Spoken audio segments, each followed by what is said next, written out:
Aujourd'hui, c'est une pétrole mob, c'est-à-dire qu'on va s'enduire de pétrole, donc du faux pétrole pour l'occasion. On n'a pas pris du vrai pétrole déjà parce que ça coûte cher, parce que ça pollue. Samedi 2 octobre 2010, 15 militants de Greenpeace se sont rassemblés place François-Rude à Dijon pour dénoncer les risques écologiques liés aux recherches pétrolières. Le fait est que les gens ils sont au courant de la plateforme, le problème qu'il y a eu dans le golfe du Mexique, ça tout le monde en a entendu parler. Ce que les gens ne savent pas forcément, c'est à quel point chaque plateforme qu'il y a dans le golfe du Mexique, chaque plateforme qu'il y a en mer Méditerranée, chaque plateforme finalement où on creuse très profondément, eh ben, il y a le même risque potentiel. Le risque zéro n'existe pas. L'objectif des militants était d'informer et de sensibiliser la population sur les risques encourus ainsi que sur les solutions existantes.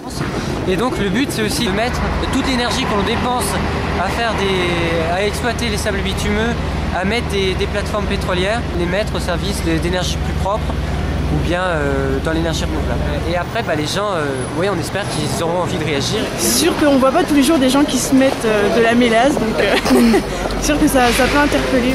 On voit bien que les pétroliers, ça cache la planète. Pétrole, on en a besoin.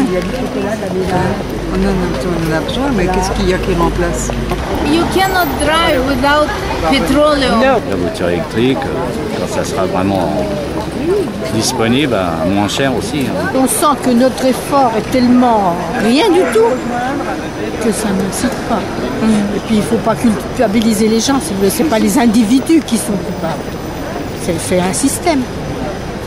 Outre sensibiliser la population au risque des forages pétroliers, les militants de Greenpeace appellent avant tout à une prise de conscience politique afin d'éviter de nouvelles catastrophes écologiques, à l'image de la marée noire dans le golfe du Mexique en avril 2010.